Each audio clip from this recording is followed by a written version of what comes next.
The land of Aurelia stretched far and wide, a world of crystal valleys, deep rivers, and glowing plains.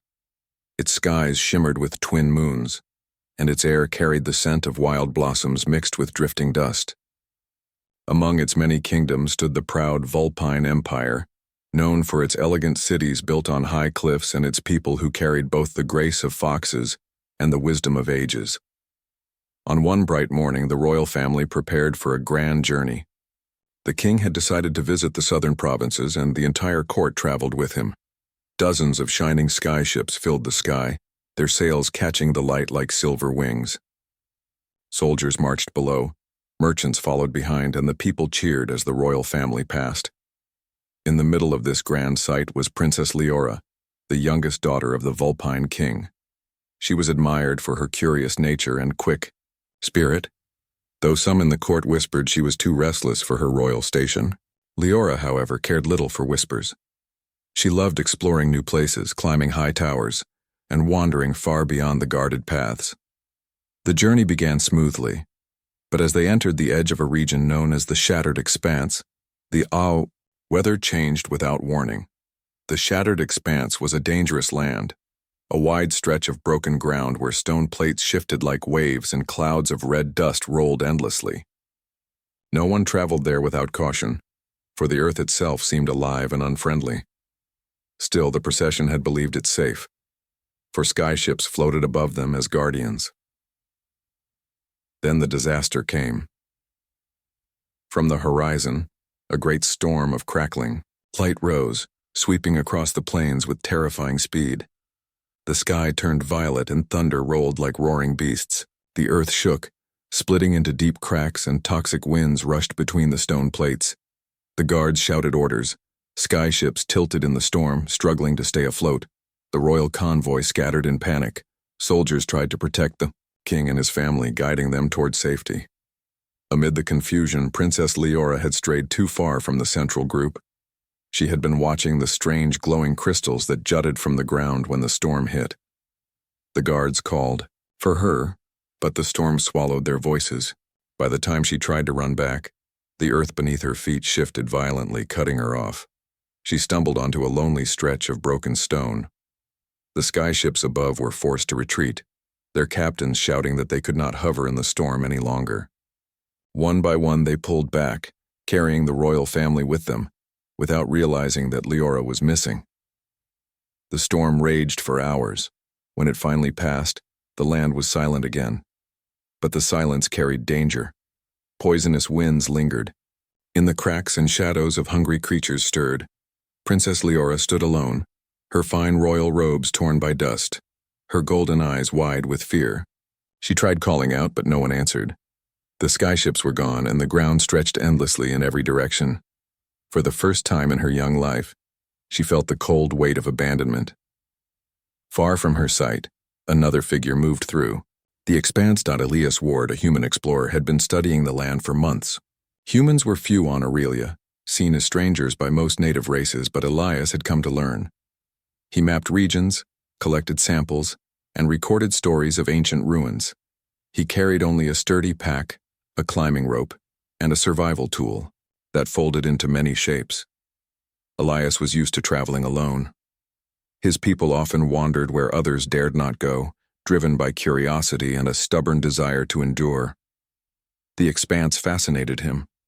Its shifting ground and strange energy storms were a puzzle he wanted to solve. That day, while examining a ridge, Elias spotted movement in the distance. At first he thought it was one of the shadow beasts that prowled the cracks. But then he saw a small figure struggling to walk, her robes bright against the dusty land. Through his scope he recognized the features of the Vulpine race: pointed ears, graceful form, and furred tail. Yet this one looked different, too finely dressed for a common traveler. Her crown-like circlet confirmed his guess. A princess, Elias muttered softly. He could have turned away. It was not his duty to involve himself in royal matters. But the sight of someone so young and alone in such a hostile land struck his heart. He began climbing down the ridge, moving carefully across the unstable ground until he reached her. Princess Leora heard footsteps and turned sharply. When she saw the tall figure of a human approaching, she narrowed her eyes. Her people spoke, often of humans, outsiders with odd customs, fragile bodies, and reckless habits. She had been taught not to trust them fully. "Stay back," she called, raising her hand as if to command. Elias stopped a few paces away, raising his hands to show peace. His voice was calm. "I don't mean harm. You're alone here. The storm took your people, didn't it?" Leora's pride stiffened, her posture. "They will return for me," she said firmly, though her voice wavered. "I am Princess Leora of the Vulpine throne. My guards will come." Elias glanced at the horizon, where no ships could be seen. He shook his head. "Not soon. The skies won't clear for days. Until then, this land will not show mercy." The princess faltered. Her throat was dry, and her legs ached from walking. She wanted to argue, but deep inside she knew the human spoke truth. Elias took off his pack and carefully pulled out a small canister of water. He placed it on the stone between them and stepped back. "Take it. You need strength." Leora eyed him with suspicion, but her thirst was stronger. She picked up the canister, tasted the clean water, and felt life return to her lips. For a long moment neither spoke. The storm winds howled in the distance, and the ground trembled faintly as if reminding them of hidden dangers. Finally, Elias said, "The expanse is no place for one alone. I can help you cross. At least until your people return." Leora hesitated. Her pride told her to refuse. She was royalty, not a child to be carried by an outsider. But the shifting shadows around the cracks reminded her that she was vulnerable, here. With a quiet breath, she lowered her gaze. "Very well. I will walk with you, but only until my guards return." Elias gave a small nod, hiding a faint smile. He did not expect gratitude, only the chance to protect. He adjusted his pack and motioned toward the safer path. "Then stay close, Princess. The ground here bites those who wander." And so began their journey. Two beings from distant worlds thrown together by storm and chance. One, a princess left behind carrying the weight of her crown. The other, a human with nothing but his will and his tools. The expanse stretched. Before them, endless and unforgiving. Yet as they took their first steps together, a quiet thread of trust began to weave between them. It was the beginning of a story neither kingdom would forget. The sun rose slowly over the shattered expanse, painting the cracked land in shades of red and gold. The ground shimmered with a thin mist, and strange echoes drifted between the stone plates.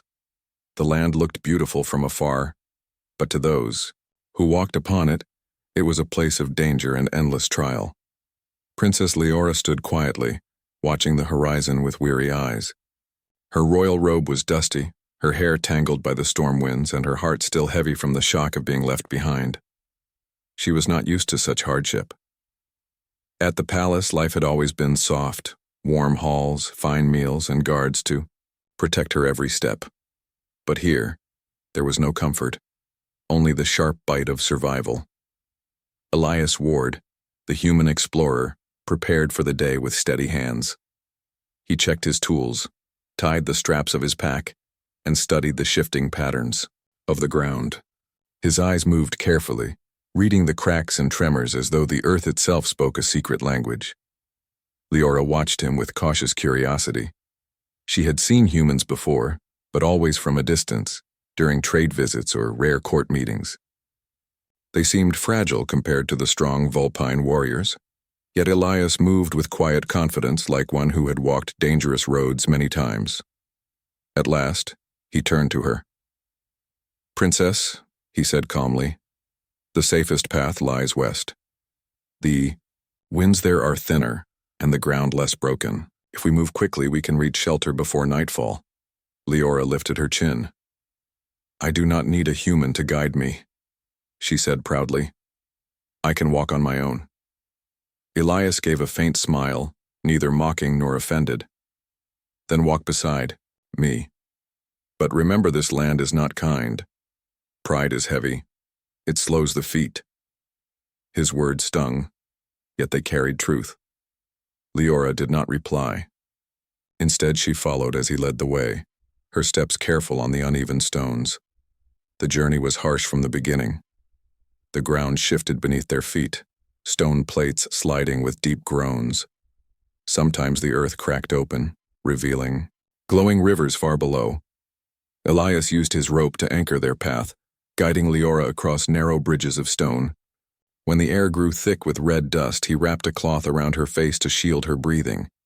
Though she wanted to resist his help, she found herself depending on it again and again.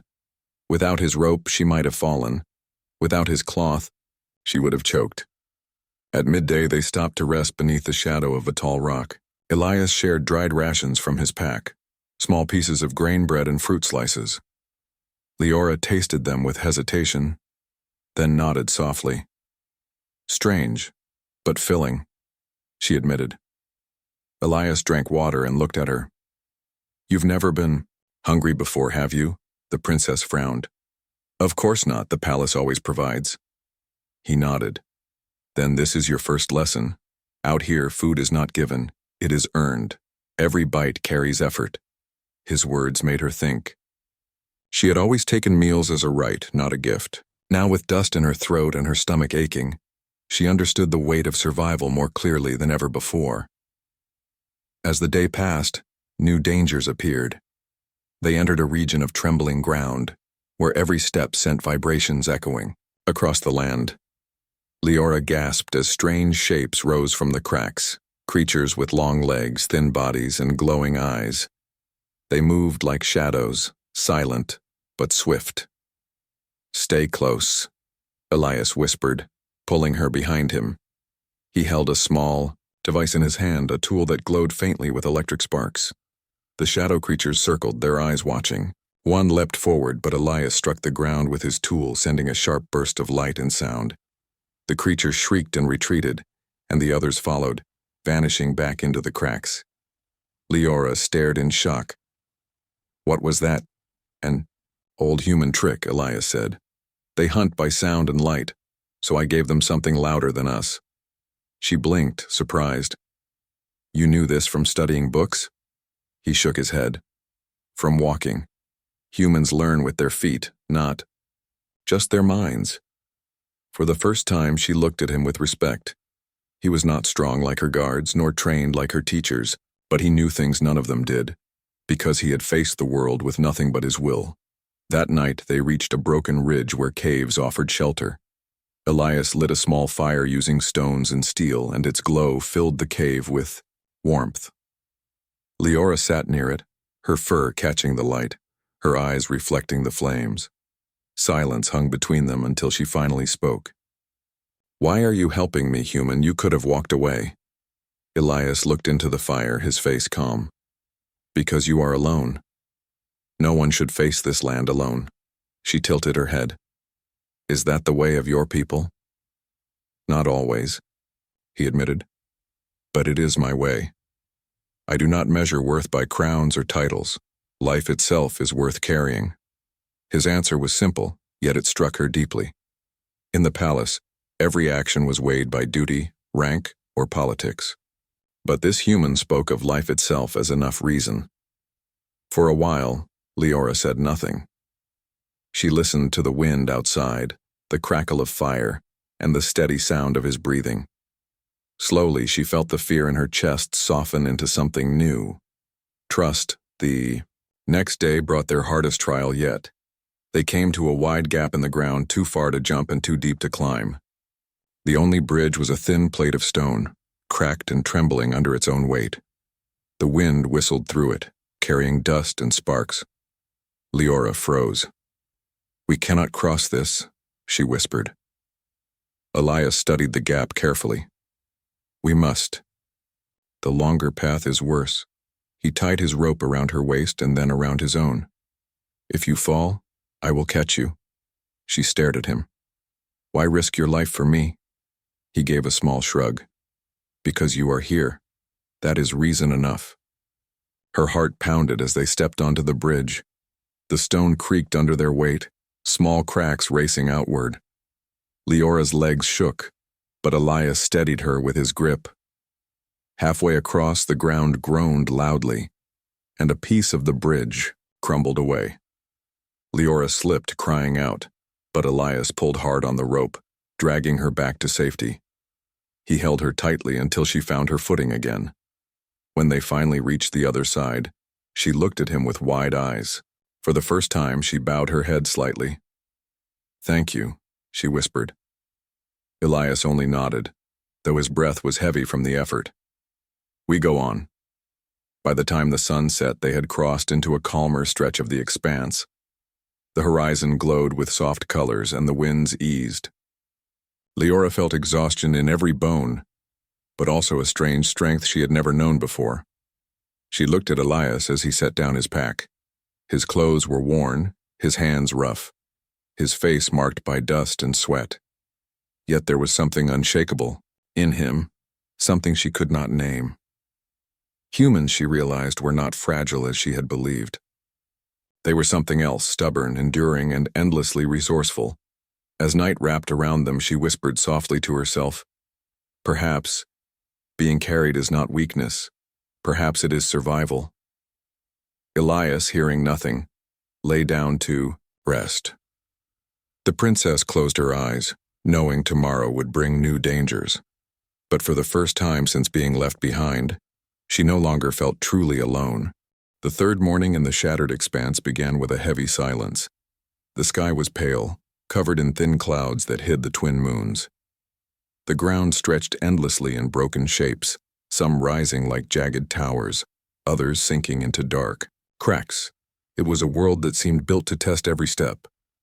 Princess Leora sat on a flat stone, wrapping her cloak tighter around her shoulders. Her golden eyes stared at the horizon, but her thoughts were not on the land. She thought of her father, the Vulpine king, and of her sisters. Were they safe now? Did they even realize she had been left behind? She wanted to believe the royal guard searched for her, but each day in the expanse made that hope thinner. Nearby, Elias Ward packed his supplies. His movements were steady, his mind fixed on the path. He had no palace to return to, no throne to think of, but his duty was clear: keep the princess alive. When he finished, he looked at her and spoke gently. "Princess, we must move soon. The sun gives us some light, but it also wakes creatures that hide in shadow." Leora stood reluctantly. She was tired of walking, tired of dust, tired of feeling helpless. Yet when she looked at the human, who carried the same exhaustion but no complaint, shame touched her heart. She straightened her back and nodded. "Then let us go." The ground grew worse as they walked. Tremors shook the earth, and cracks opened suddenly, forcing them to leap or climb. At one crossing, the path broke apart while they were halfway across. Leora slipped, the stone beneath her giving way. She gasped as she fell, but Elias grabbed her arm in time, pulling her up with raw strength. Her heart pounded as she looked at him. "You could have fallen too." He caught his breath, and then gave a calm answer. "Better I risk it than leave you." His words stayed with her as they walked on. No guard in her palace had ever spoken like that. Guards served because of duty, but this human served because of choice. By midday, they found a ruined structure, half buried in the earth. Its walls were made of black stone etched with glowing symbols that pulsed faintly. Leora paused, her eyes widening. "This is not Vulpine," she whispered. Elias touched the stone carefully. "No. Older, much older. The people who built this lived long before humans or Vulpines walked here." Inside, the air was cool, and fragments of crystal littered the ground. They found broken columns, shattered doors, and strange carvings that showed stars and shapes of ships. Leora traced one symbol with her fingers. "It tells of travelers," she murmured, "ones who crossed between worlds."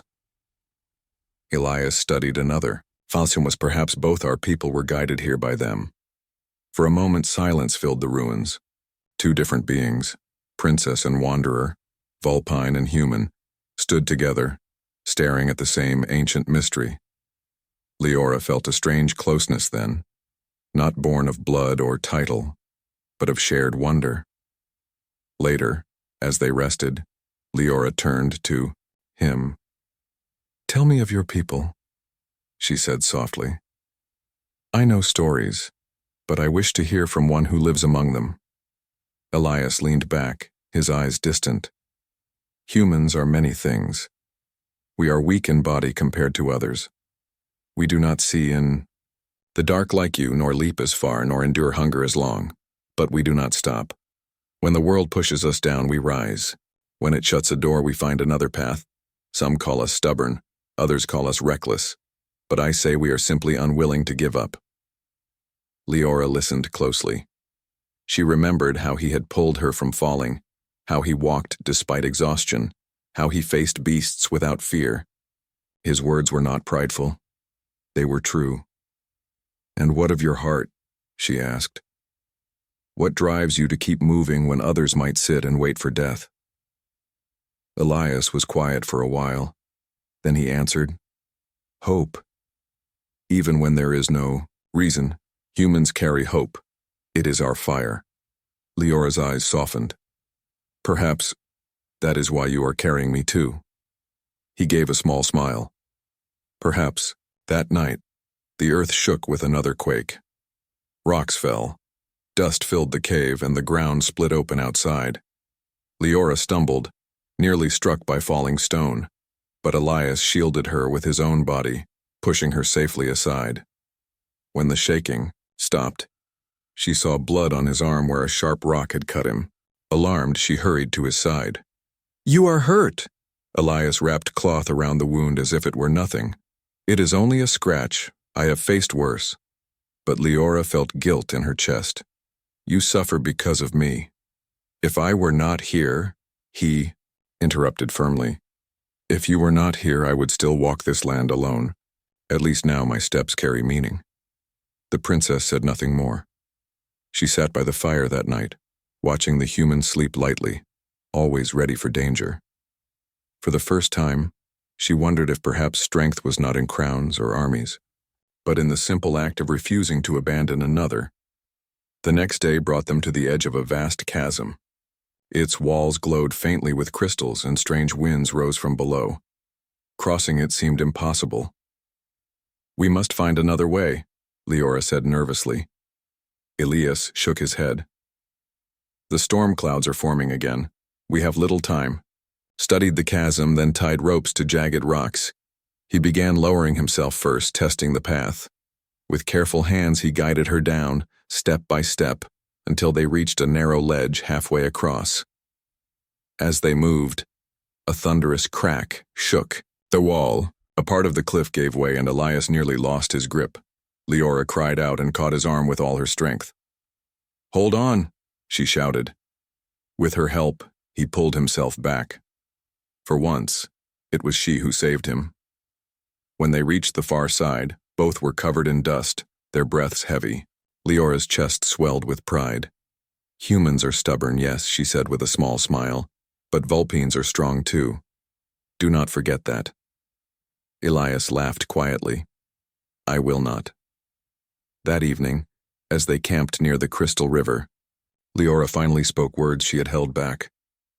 "Elias, I misjudged you. I thought humans were fragile, careless wanderers, but I see now you are more. You do not carry crowns, yet you carry others. You do not rule, yet you endure." Elias stirred the fire and looked at her calmly. "And I misjudged your kind. I thought Vulpines were only proud rulers, untouched by hardship. But you walk with me, you endure dust and hunger. You are stronger than I guessed." Their eyes met across the firelight, and for a moment, they were not princess and human, not royalty and wanderer. They were simply two souls bound by survival, respect growing quietly between them. The night deepened and stars filled the sky. Leora lay awake, her mind restless. She thought of her people, of the crown waiting for her, of the dangers yet ahead. But when she looked at Elias, Sleeping lightly with his tools close at hand, she felt something new. Safety. In a world of broken stone and endless storms, she was not truly alone. And though she did not yet know it, this bond between human and Vulpine would change the future of both their peoples. The fourth day in the shattered expanse began with a pale light creeping across jagged cliffs. Princess Leora rose slowly, her body sore from days of walking and climbing. Dust clung to her fur and clothes, and hunger gnawed at her stomach. Yet, she felt stronger than before. The hardships that once frightened her now shaped her steps with quiet resolve. Elias Ward, the human explorer, was already awake. He stood near the edge of their camp, watching the horizon. His sharp eyes scanned the distance, noting the storm clouds gathering once again. His voice was calm but firm when he spoke. "We are close now, Princess. Beyond those ridges lies the edge of the expanse. But one last barrier stands in our way, the Crystal Ravine." Leora had heard of the place in old tales. It was said to be a labyrinth of tall crystal towers, glowing with unstable energy. Many travelers who entered never returned. She frowned, her ears flicking nervously. The ravine. No one crosses it safely. Elias turned, meeting her gaze. Then today, we will prove it can be crossed. They began their journey toward the ravine. The land grew sharper, the stones glittering faintly as if charged with hidden power. The air hummed, carrying a faint ringing sound that made the ears ache. When they reached the edge, Leora's breath caught. Before them stretched a canyon filled with towering crystal spires. Some rose straight like spears, others twisted in strange shapes. The ground shimmered with unstable energy, and every sound echoed back strangely, as though the crystals themselves whispered. Elias studied the scene. The path is dangerous. The crystals are alive in a way. They respond to sound and movement. We must step carefully, speak softly, and trust each other. Leora nodded, though her heart pounded. Together they entered. At first the path seemed simple enough. They walked between tall spires, their reflections shining on every surface. But soon the crystals began to react. When Leora's foot struck a loose stone, the echo bounced through the ravine, and several spires vibrated with a low hum. Sparks of light jumped between them, flashing across the canyon. Leora gasped. "They are awake." Elias held up a hand. "Stay calm. They are not alive as we are, but they respond like instruments. Too much noise and the ravine will collapse around us." He pulled out a small mirror-like plate from his pack. Holding it up, he caught the glow of one spire and reflected it onto another. The second spire calmed, its humming fading. Leora watched with wonder. "You use light to guide them?" He nodded. "Sometimes the answer is not to fight the land, but to speak its language." As they moved deeper, the challenges grew harder. Some spires blocked their path, forcing them to climb narrow ledges. Others sent sudden bursts of energy, sparks flying dangerously close. Elias shielded Leora more than once, his arms steady even as the crystals cut the air with heat. But it was not only Elias who guided their survival. At one point, the crystals began to sing loudly, their vibrations nearly shattering the ground. Elias tried reflecting light, but it was not enough. Leora closed her eyes and remembered an old Vulpine tradition. Her people used resonance chants to calm restless winds in the mountains. Taking a deep breath, she began to hum a low, steady tone. Her voice rose and fell in a pattern taught by her ancestors. To Elias's surprise, the crystals responded. Their violent shaking eased, and the glow softened. He looked at her with admiration. "Your song calms them." She opened her eyes, smiling faintly. Perhaps they remember the old ways too. Together, human tools and Vulpine song guided their path forward. Step by step, they crossed deeper into the ravine, each trial teaching them that survival came not from one strength alone, but from the joining of two. Hours passed and exhaustion pressed down on them. Just when they thought they were near the exit, a storm swept over the canyon. Dark clouds rolled above and lightning struck the crystals. The ravine exploded with wild energy. Spires flashed, winds screamed, and the ground trembled. Leora cried out as sparks flew dangerously close. "We cannot survive this." Elias gritted his teeth, pulling her close. "Yes, we can. Stay low, stay with me." They crawled between spires, shielding themselves from the lightning. At one point, a crystal tower cracked and began to fall. Without hesitation, Elias threw himself over Leora, covering her as shards rained down. The impact struck his back, but he did not move until the danger passed. Leora's heart pounded with fear and awe. "Why do you always protect me first?" she whispered. His voice was strained but steady. "Because carrying others is what keeps us human." The storm raged on. Leora realized Elias could not shield her forever. She rose to her knees, her hands trembling but her voice strong. She began to chant again, louder this time, her song rising above the storm. The crystals shook violently, then slowly matched her rhythm. Their glow softened, creating a faint path of light through the ravine.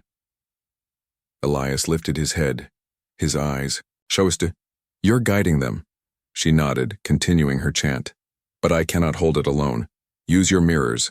Direct their light." Together, they worked. Leora's voice steadied the crystals while Elias angled his reflective plates to link their glow. Slowly, the storm's fury bent around them, leaving a narrow path of calm. Step by step, they moved forward, every heartbeat carrying both fear and hope. Finally, after what felt like endless struggle, the ravine opened. They stumbled out onto solid ground, the storm fading behind them. The last spires glowed faintly as if bowing farewell. Leora collapsed to her knees, exhausted but alive. Elias sank beside her, his breath heavy, his back still aching from the falling shards.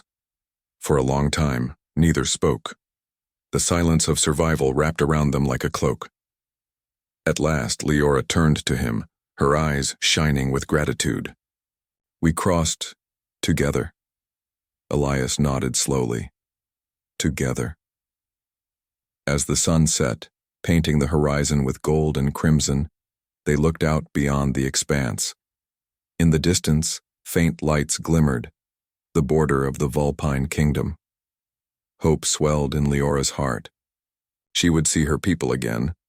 But more than that, she now understood something deeper.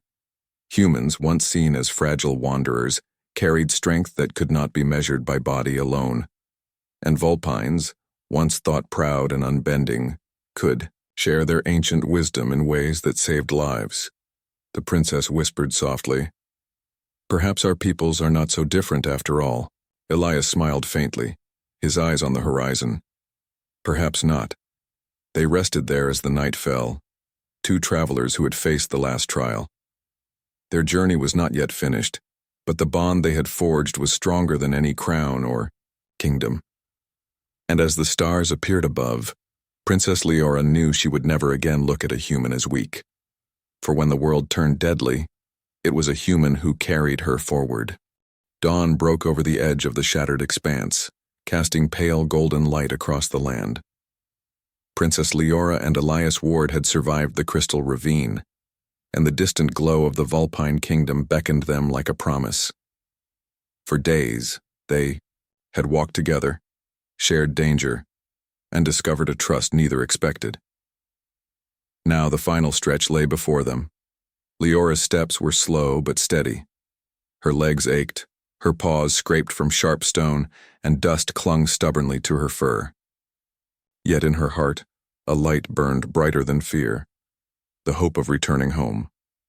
Beside her, Elias moved with his usual careful determination, scanning the ground, marking safe paths, and guiding her with a quiet attention. At the sight of the kingdom's walls rising in the distance atop cliffs of polished stone, Leora felt a rush of relief. She had survived. Against every odds, she had endured. And yet she knew it was not only her own strength that had carried her. As they neared the kingdom, the terrain shifted again. Small fissures and jagged stones tested their balance. Elias extended a hand, helping Leora over uneven ground. "Almost. There," he said. "Stay with me." "I will," she replied, gripping his hand firmly. She no longer hesitated to accept his help. The journey had taught her that survival was not pride, but partnership. The royal guards appeared first, sprinting toward them from the cliffs above. Leora recognized their leader, Captain Rin, a tall and disciplined Vulpine warrior. His face paled as he saw the princess, exhausted and dust-covered, walking alongside a human stranger. "Princess!" Rin shouted, rushing forward. "We thought you were lost." Leora held up a hand to stop him. "I am here," she said calmly. "And this human, Elias, helped me cross the expanse." The guards froze, stunned. It was not common for humans to enter the shattered expanse, let alone guide a Vulpine princess safely across it. Rin's eyes narrowed at Elias. "Why did you risk yourself for her?" Elias shrugged lightly, a faint smile on his face. "Because it was right. Because she was alone.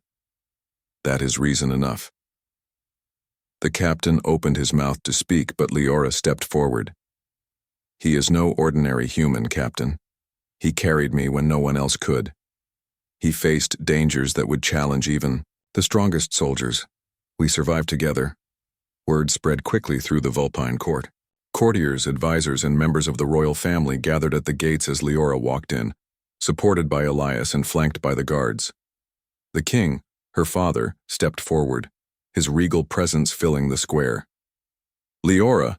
he exclaimed, his voice filled with both relief and concern. "You are safe."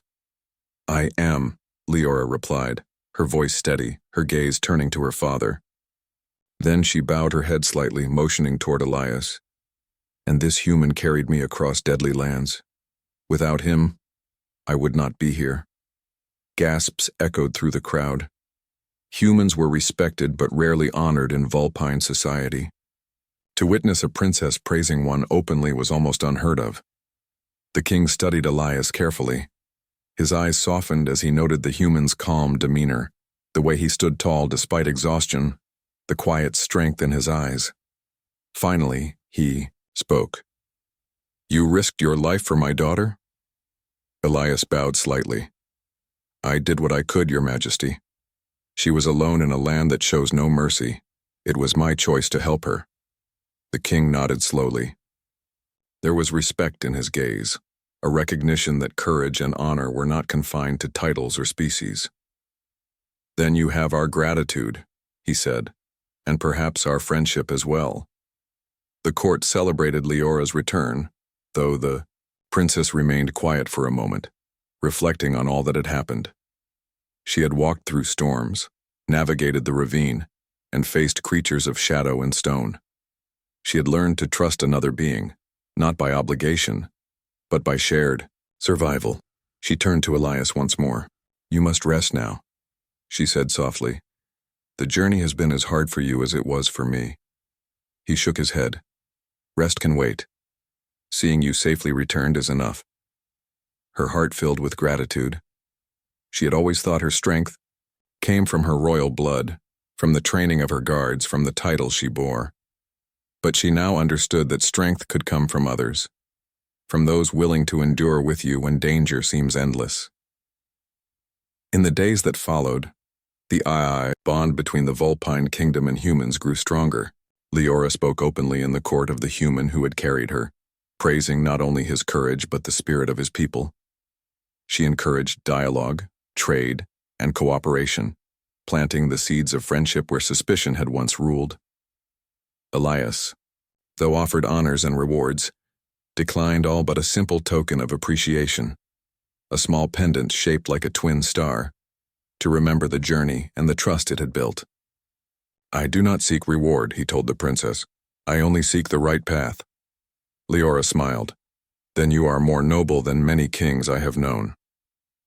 As the weeks passed, the princess and the human explored the outskirts of the kingdom, sharing knowledge and learning from each other. Leora taught Elias the ways of her people, the ancient songs, the traditions of the land, the careful understanding of nature. Elias taught her human ingenuity, how to read signs in the earth, how to improvise solutions, how to see the world in patterns that even Vulpines had overlooked.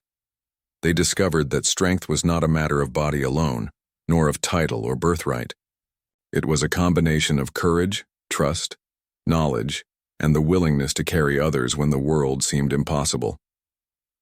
One quiet evening, Leora stood on the palace balcony, watching the twin moons rise. She thought of the expanse, the storms, the crystal ravine, the moments when fear had seemed too heavy to bear, and she thought of Elias, walking steadfastly by her side, never faltering, never abandoning her. She whispered softly to herself, a truth that would shape the future. Humans, they carry more than we imagine. Perhaps we have underestimated them for too long. Behind her, Elias leaned on the balcony railing, watching the stars. He turned to her and said, "Perhaps our peoples can walk together now, not as strangers, but as allies." Leora nodded. "Yes, together we can endure more than ever before. And one day, we will tell this story so that no one doubts the courage of humans again." The next morning, the court gathered for a ceremony. Leora stood proudly beside her father as she announced a new alliance between the Vulpine kingdom and humans. The people cheered, celebrating not only her return but the new bond forged through courage, trust, and shared survival. Elias stood quietly beside her, accepting the gratitude of a kingdom, yet remaining humble. He had crossed deadly lands, faced impossible challenges, and carried a princess to safety. But he understood now that his true reward was not honors or praise. It was the life he had helped preserve, and the hope he had inspired.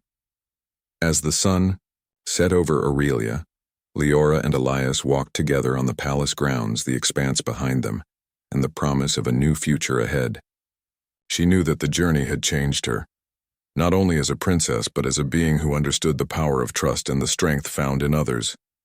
And Elias, for his part, knew that humans could leave their mark not through conquest, but through courage, perseverance, and the willingness to carry someone else when the world seemed cruel. The shattered expanse was behind them, but its lessons would endure forever.